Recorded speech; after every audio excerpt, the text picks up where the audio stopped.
James chapter 1 verse 2 challenges believers with a call that is deeply counterintuitive to our natural inclinations.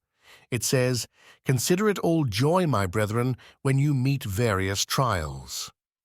This passage, coming early in the letter of James, sets a tone of practical instruction for living out one's faith in the midst of life's inevitable difficulties.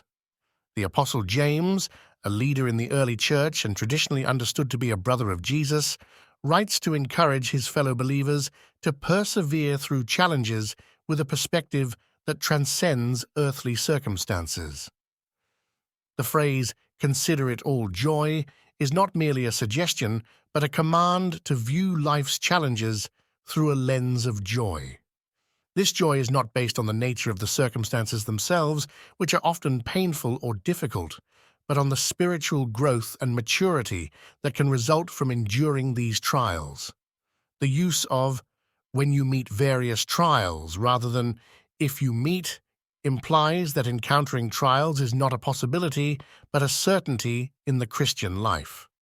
This universality of trials underscores that no believer is exempt from hardship, and each must prepare to face these challenges not with fear or resentment, but with joy. This joyous attitude towards trials is rooted in the understanding of their purpose. Trials, as James later explains, test our faith, producing perseverance. This perseverance is essential for spiritual maturity and completeness. Therefore, the joy believers are called to embrace is due to the confidence that their trials have a divine purpose and are not random or meaningless sufferings. Furthermore, the term brethren used by James establishes a sense of community among the readers. It reminds them that they are not facing these trials alone, but a part of a larger family of believers who are also called to navigate similar hardships. This communal aspect is vital as it provides support and encouragement, reinforcing the idea that the shared experience of trials can bond believers more closely together. In understanding this verse, it is crucial to grasp the nature of the joy James refers to. This joy is not a superficial or fleeting emotion akin to happiness that comes and goes with changing circumstances. Instead, it is a deep, steadfast state of contentment and peace that comes from knowing God is at work in the lives of His people. It is a spiritual joy that sees beyond the present moment to the eternal and transformative outcomes God is accomplishing. Moreover, the instruction to consider this joy implies a deliberate and thoughtful response. It suggests an active engagement of the mind to reflect on the reasons for joy in the midst of trials.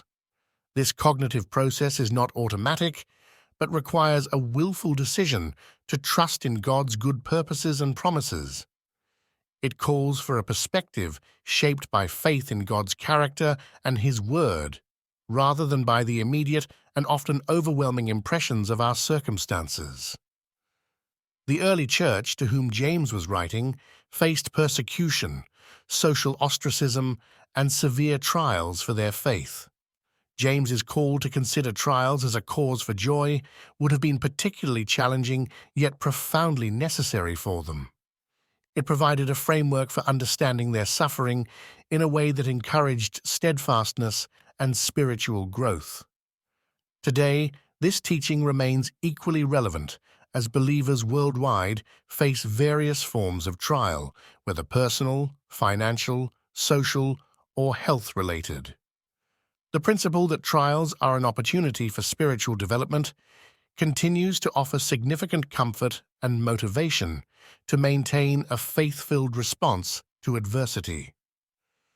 Verse 2 invites believers to adopt a transformative approach to the trials they face.